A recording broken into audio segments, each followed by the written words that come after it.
bro thì anh ấy vậy lên chư là tiếng ngập với anh no này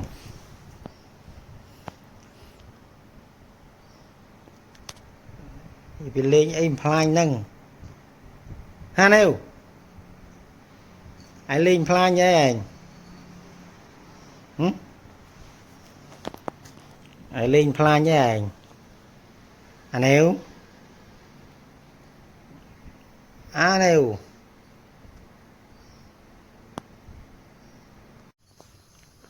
nếu nêu bên nêu bên này lộn rồi ấy bên lâm lên cho chập